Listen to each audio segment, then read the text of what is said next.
Being a police officer in South Dakota has always been a steady job for me.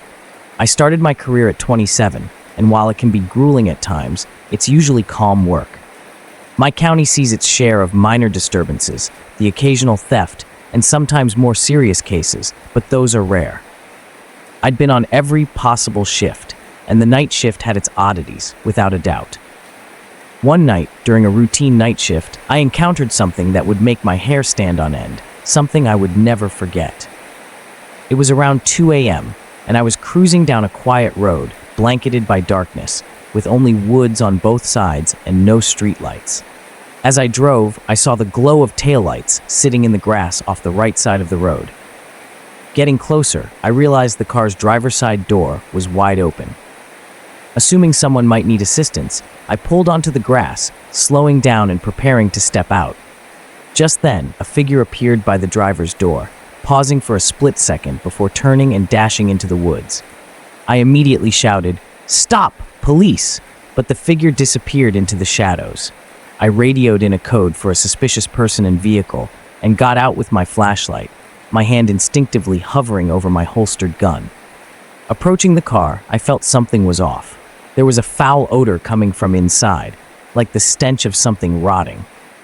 I called out again, hoping someone might respond, but the forest remained silent.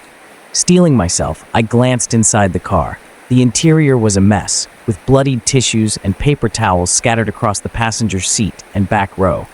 Each paper was soaked through, a dark red that looked old but still wet. My gut churned, and I radioed for backup, knowing this wasn't just a routine stop. Just then, I heard footsteps in the woods. I spun around, flashing my light into the trees, yelling, "Come out! I can help you!" A low, guttural voice called back from the shadows, but I couldn't make out the words. "Are you hurt?" I shouted, stepping closer, now ready to draw my weapon. The silence that followed was chilling. Whoever it was didn't sound like someone injured or scared. They sounded calm, dangerous. I decided to retreat to the car and request additional units. Turning back to the vehicle, I started searching the rear area for more clues, and that's when I found it. A blood-soaked, heavy bundle of paper towels in the back seat. Carefully, I unwrapped it with gloved hands, and my stomach turned as I saw a severed hand, crimson and fresh, still bleeding. For a moment, I just stared, frozen in horror. I immediately radioed in for backup, reporting a possible homicide. I turned on my cruiser's lights, flashing red and blue, hoping it would help the other officers spot my location. The situation had escalated, and I felt the weight of it pressing down on me. Within minutes, backup arrived, and soon, officers spread out to comb through the woods. We couldn't afford to let this person escape.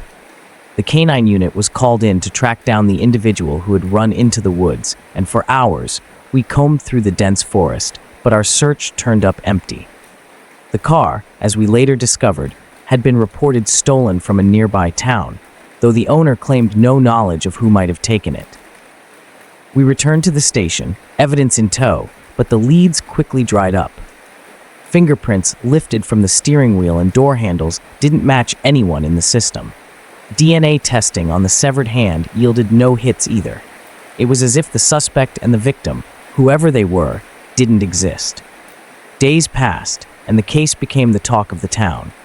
I was haunted by the memory of that night, the sight of the severed hand, and the shadowy figure who'd slipped away. But just as the case was slipping into the unsolved file, we got a break.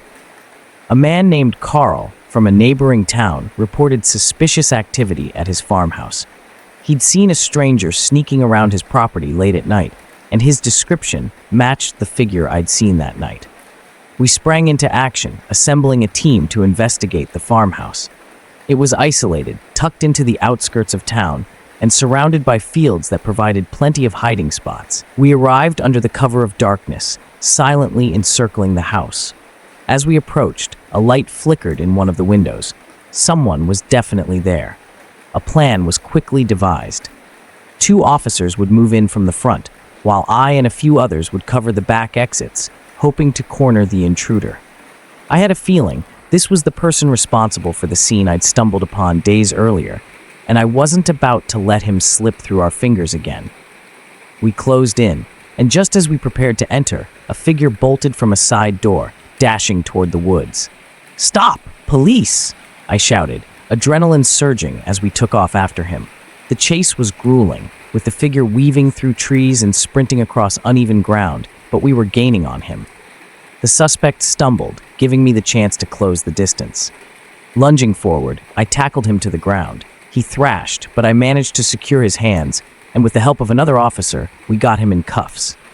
His face was gaunt, and his eyes held a strange, unsettling calmness as he stared back at us. Back at the station, under questioning, he was silent at first, but gradually, he began to talk. He confessed that he'd stolen the car to evade the police, but had dumped it when he noticed me approaching. As for the severed hand, he wouldn't say much, only that it was a mistake, and something he hadn't meant to leave behind. It turned out he had a record of violent offenses, mostly assaults, but nothing quite as brutal as this.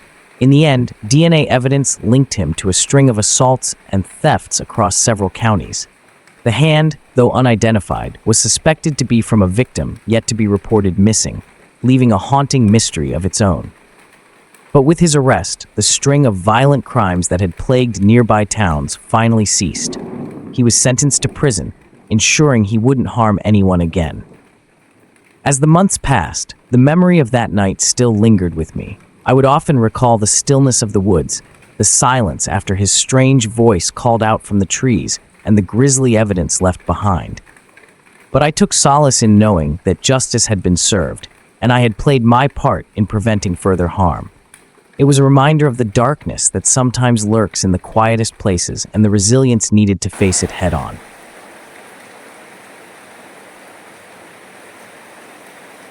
Story number 2. It was late, well past midnight, when the call came in. The dispatcher's voice had an edge of urgency as they relayed the report of a possible break-in. A young woman had called in, her voice shaken and laced with fear. She had come home to find one of her downstairs windows broken. Nothing appeared to be stolen, but she couldn't shake the feeling that she wasn't alone. Moments later, she heard footsteps echoing from downstairs, and shortly after that, her call had cut off unexpectedly. Attempts to call her back were futile. She wasn't picking up. My gut told me this was more than just a routine check. I arrived at the house, a modest 2-story, with soft yellow lights still illuminating some of the rooms. I approached the front door, knocking firmly, hoping the woman would come to the door and explain. But there was only silence. After a few minutes, I knocked again, louder, this time ringing the doorbell for good measure. Still no response. There was an uneasy stillness surrounding the house, an unsettling quiet that put me on edge. I decided to circle the perimeter. Sure enough, I found a window on the side of the house shattered inward, large enough for someone to have crawled through. My pulse quickened as I looked through the window and called out, "Police! Is anyone there?" The only response was the faint creak of the house settling. I radioed in to dispatch, notifying them of the broken window and that the house appeared quiet, but I couldn't shake the worry that something was very wrong. I relayed my intent to enter and slipped through the window, my flashlight cutting through the darkness. The sound of crunching glass beneath my boots seemed to echo as I stepped inside, raising my gun as I moved slowly through the kitchen. The house was eerily silent, yet I could feel a tension hanging in the air. I called out, "Ma'am, are you here? It's the police." My voice seemed to bounce off the walls. I paused to listen but heard nothing, so I decided to head upstairs, where the woman had indicated she heard the sounds. The staircase groaned softly under my weight, each step feeling like an amplified thud in the otherwise silent house. "Ma'am, are you there?" I called out, feeling the tension intensify. Finally, a soft, trembling voice responded from one of the bedrooms upstairs. I followed the sound, my heart racing as I stepped into the room. There she was, sitting up in bed, her face half lit by the pale glow of moonlight streaming through the window. She looked visibly shaken, her hands clutched tightly around the blanket pulled up to her chest. Her eyes were wide, and a glimmer of fear flashed across her face when she looked at me. I asked if she was okay, and she nodded, but I could see she was far from it. I noticed her eyes darting around the room nervously, her voice quivering as she whispered, There's no one here." The odd phrasing made my instincts kick in. I glanced toward the closet, and she subtly shook her head. Then, with a slight shift in her gaze, she directed my attention to the space under the bed. My stomach dropped as I realized what was going on. Thinking fast, I needed a way to get her safely out of the room without alarming whoever was hiding under the bed. I told her calmly, "Ma'am, I'll need you to sign this report, just so we have a record of my visit." She nodded, getting up from the bed slowly, her every movement tense and deliberate. As she reached me, I placed my hand on her shoulder and quickly guided her out of the bedroom, whispering for her to stay downstairs and out of sight. Turning back to the room, I drew my gun and aimed it toward the bed. "This is the police. Come out from under the bed with your hands visible and no sudden moves." My voice was steady, but the tension in the room was palpable. After a moment, there was a shuffling sound, and then I saw hands emerge first, followed by a man in dark clothing. He slowly crawled out, his expression void of emotion, as he dropped a small handgun onto the floor and stood up with his hands raised. I held him at gunpoint as I radioed in that I had apprehended the intruder. By the time my backup arrived, the woman was sitting downstairs, visibly shaken but unharmed. As the officers led the man out to the squad car, she explained why she had hung up and ignored the callback attempts. She'd realized the intruder was already inside, and with him threatening her at gunpoint, she couldn't risk making noise or trying to escape. The arrest seemed to close the case neatly, but as I walked out of the house to brief the arriving officers, something caught my attention. A flicker of movement from the shadows near the back of the property. My flashlight revealed nothing, but a lingering suspicion gnawed at me. I quickly alerted the other officers and told them to keep an eye on the perimeter while I took another look inside. Heading back into the house, I double-checked the rooms upstairs, scanning every corner, closet, and dark shadow. I was about to call it clear when I heard a creak from the basement door, a place none of us had thought to search earlier. My heart pounded as I crept down the narrow staircase, the air growing cooler with each step. The basement was cloaked in darkness, only partially illuminated by my flashlight beam. Then, in the far corner, I saw a figure crouching low, almost blending into the shadows. He was dressed similarly to the first intruder, his face contorted in a menacing sneer. It hit me. This was his partner, likely lying in wait to strike once he thought the coast was clear. As soon as my flashlight hit him, he lunged forward, brandishing a knife, his eyes flashing with rage. I yelled for him to stop, but he charged, forcing me to make a split-second decision. I dodged his initial thrust and with a swift move, managed to knock the knife from his hand and subdue him. Within moments, he was cuffed and breathing heavily on the cold basement floor, a look of defiance still in his eyes. He glared up at me, muttering something about how we'd taken his friend, how he'd planned to finish what they started. It was chilling, knowing how close he'd come to exacting his revenge on the young woman upstairs. By the time the backup officers joined me in the basement, the second man had already been restrained and escorted outside. The woman was understandably shaken when I informed her of the second intruder, but she expressed immense relief that both of them were finally gone. As we cleared the scene and took the men to the station, I couldn't shake the thought of what might have happened had we not found the second man lurking in the basement, waiting for his moment. After the arrests, both intruders were charged with breaking and entering, possession of an illegal firearm, and intent to harm. It was later revealed that they had planned the break-in to intimidate and terrorize the woman for reasons that still remained unclear. All we knew for certain was that the woman's intuition had likely saved her life that night, and a single phone call had thwarted a far more sinister plan. That night, as I finally headed home, I couldn't help but feel grateful that we'd managed to prevent a tragedy. But the experience left me with a lingering unease, an unsettling reminder that sometimes even the quietest nights can hold the darkest dangers. My best friend Dan has been a night shift cop for almost a decade in our city. He and his partner Ray are veterans from the Army, both with calm, level-headed demeanors perfect for policing. Their shifts are usually quiet, but every now and then they get the kind of call that sets them on edge. And on that particular night, they received one such call. It was close to 2 in the morning when they got a report from a landlord at an apartment complex called Hollow Oaks, a place notorious for strange incidents. The landlord, a weary old man named Mr. Garrison, had called to complain about a tenant named Tom causing trouble. Apparently, Tom, a quiet loner in his mid-30s, had suddenly flooded his entire apartment. Dan and Ray had been called out to Hollow Oaks before, but this time, things felt different. When they arrived, they found the tenants gathered on the lawn outside, wrapped in blankets and whispering among themselves.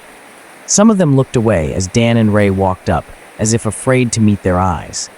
Mr. Garrison hurried over, visibly flustered, explaining in rapid bursts that Tom had turned on every faucet in his apartment, the sink, shower, even the toilet, and an outside hose.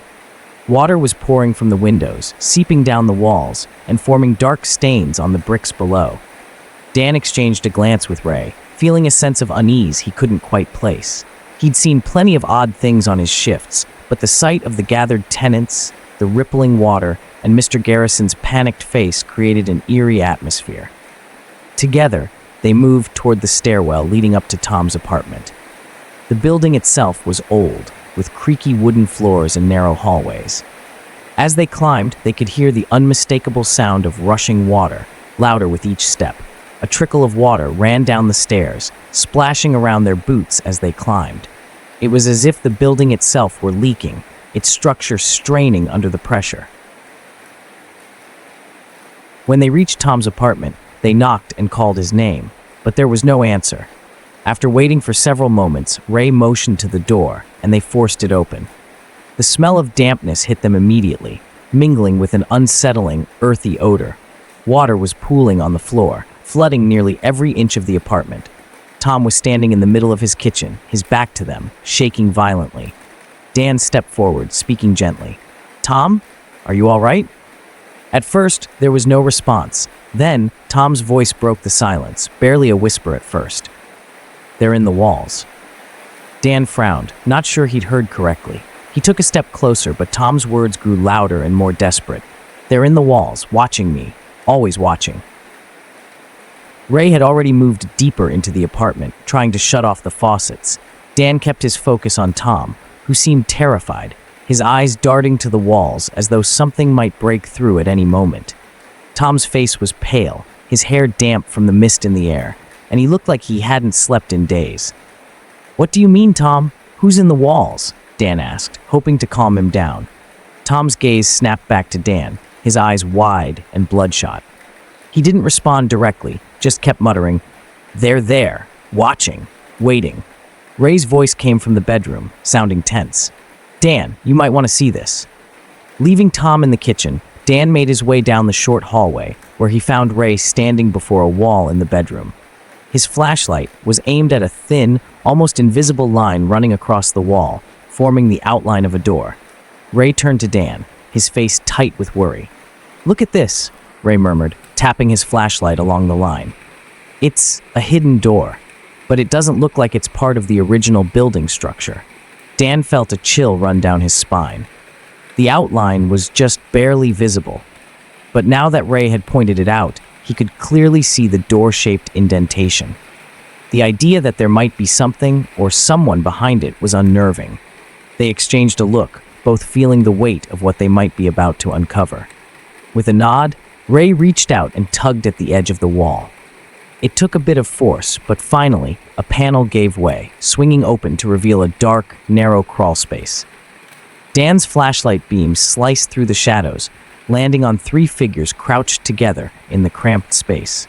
They were huddled so close that they seemed almost fused together, their bodies pressed tightly in the narrow area. Their faces were painted in strange, abstract patterns, their eyes reflecting the flashlight's glare. The figures sat motionless, their expressions blank, and for a long moment, no one moved. Dan and Ray's instincts kicked in, and they drew their guns, their voices sharp as they ordered the strangers to exit. Slowly, with robotic movements, the figures unfolded themselves from the crawl space and stepped into the room. 2 men and a woman, each with a dazed look in their eyes, as if they were under some kind of trance. Tom, hearing the commotion, appeared in the doorway, his face contorted in fear. As the strangers were led out of the apartment, he began to cry, muttering, "They were in my walls. I could hear them, whispering things to me at night." By the time they reached the front lawn, backup had arrived. Officers escorted the three intruders to waiting patrol cars, while others tried to calm Tom, who was still mumbling incoherently. Dan and Ray exchanged a look, shaken by the discovery. They knew this case would haunt them. Over the next few days, they uncovered more details about the intruders. The three people were members of an obscure cult operating out of a shack in the woods outside the city. Known for their disturbing rituals, they targeted vulnerable individuals, slipping into their homes and hiding within the walls, waiting until their victims' minds frayed under the strain of constant surveillance and harassment. Tom, as it turned out, had been their latest target. The cult had been watching him for weeks, whispering through the walls, moving silently in the dark, and feeding on his paranoia. They'd slipped into his life undetected, driving him to the brink of madness, hoping to recruit him by breaking down his mind. Dan couldn't shake the memory of those painted faces staring out from the crawlspace. Even with the case seemingly closed, he had trouble sleeping. Images of faces hidden within walls haunted his thoughts, and he couldn't stop wondering, how many others had they done this to? How many other hidden doors and crawl spaces existed, concealing horrors beyond the walls? A few weeks passed, and the story of Tom and the cult members faded from local gossip, replaced by other, more ordinary news. But then, one quiet evening, Ray called Dan in the middle of the night. His voice was tense, each word laced with a hint of dread. "Dan, I just got another call," Ray said, his voice barely a whisper. "Another building, another tenant. They're hearing things from inside the walls." Dan felt his blood run cold. They had believed the cult members were caught, the nightmare over.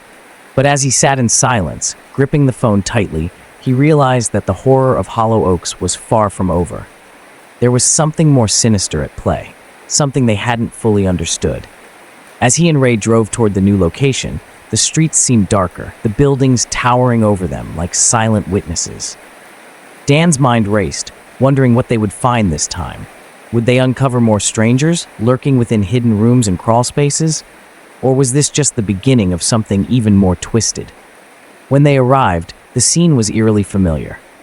Tenants gathered in the dark, huddled in silence, casting anxious glances toward the building.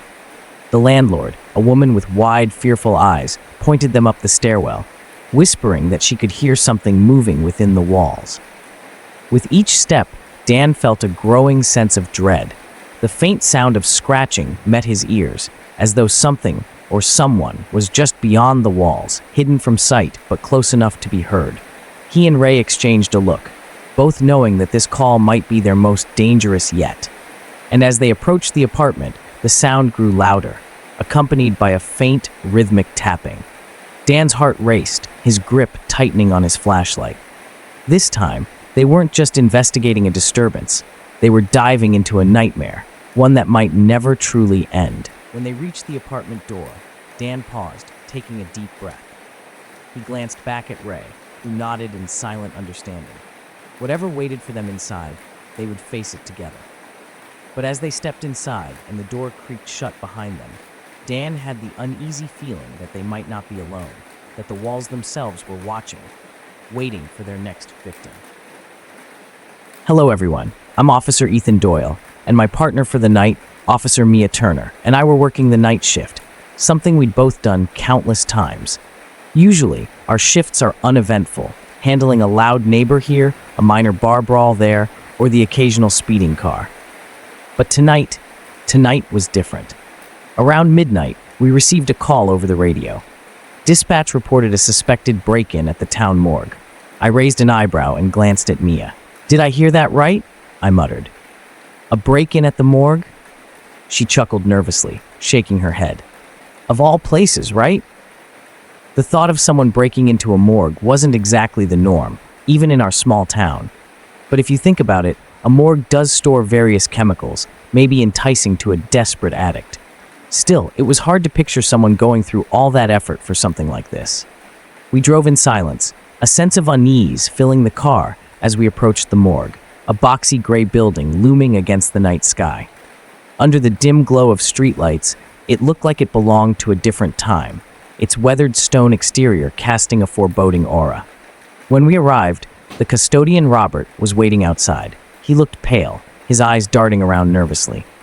"Thank goodness you're here," he whispered, voice barely a notch above a whimper. "I think someone's inside."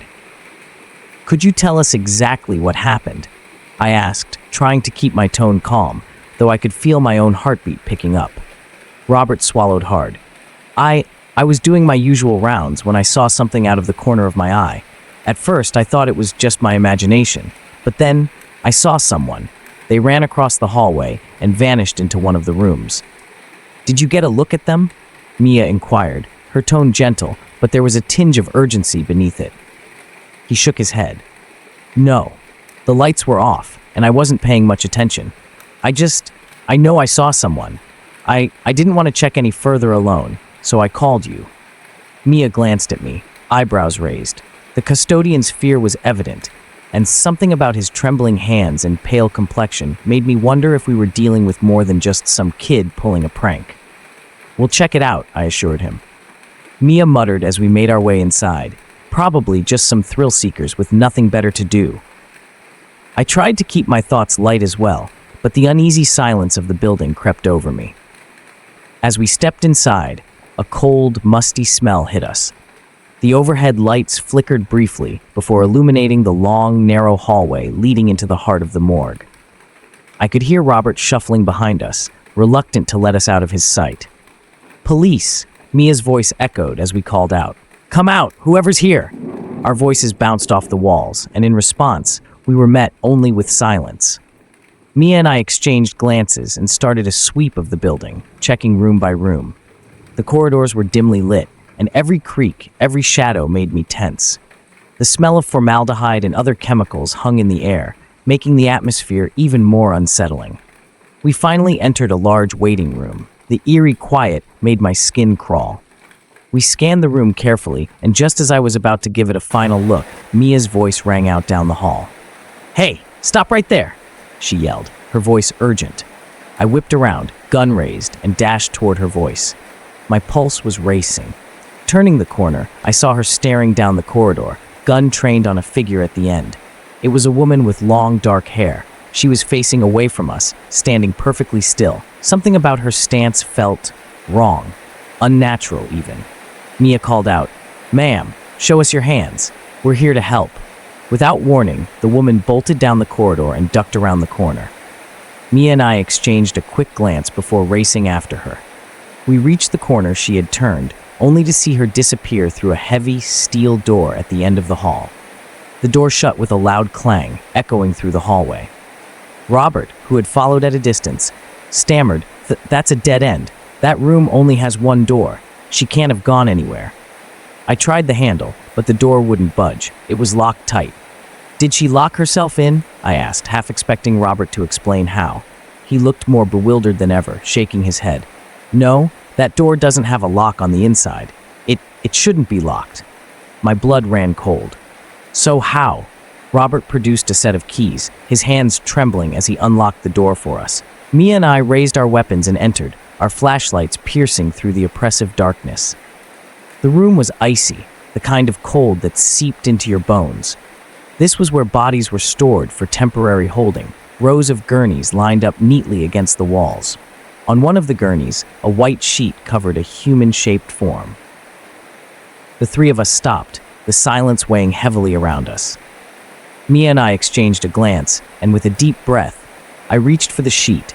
I pulled it back, revealing the pale face of the woman we'd been chasing. Her eyes were closed, her skin ashen. A small tag on her toe read, "Julia Harper, deceased 12 days ago." My brain struggled to process what I was seeing. The rational part of me insisted there had to be an explanation. Mia's hand covered her mouth, her eyes wide. This isn't possible," I whispered, my voice barely audible over the pounding of my own heartbeat. Robert looked ready to faint, clutching his hands to his mouth. I told you I saw her." I stepped back, running a hand over my face. The woman, Julia Harper, had been dead for nearly 2 weeks, but we had just seen her, or something that looked like her, running through the building. As we stood there, trying to comprehend, a faint sound echoed through the room, a soft, raspy breathing that sent chills down my spine. I shined my flashlight around, but no one else was in the room. Then, something cold brushed against my neck. I whirled around, but there was nothing there. My breath came out in shallow gasps as I tried to steady myself, but a sensation of dread had settled in my gut, a fear I couldn't rationalize away. Mia touched my arm, her face pale. "Let's get out of here," she whispered. I didn't need convincing. As we left the morgue, I felt an overwhelming urge to keep looking over my shoulder, as if something was watching us, just out of sight. Once we were outside, Robert muttered a quick goodbye, practically sprinting toward his car. As Mia and I got back in the patrol car, she turned to me, eyes wide and unsettled. "Ethan, what just happened?" I took a deep breath, feeling the weight of the night still pressing on my chest. I don't know, but whatever it was, I don't think we're meant to understand it. Since that night, I've returned to the morgue several times, trying to shake the feeling, to rationalize what we saw. But the image of that pale face, lying cold and still on the gurney, haunts me. Some mysteries I've come to realize are better left unsolved.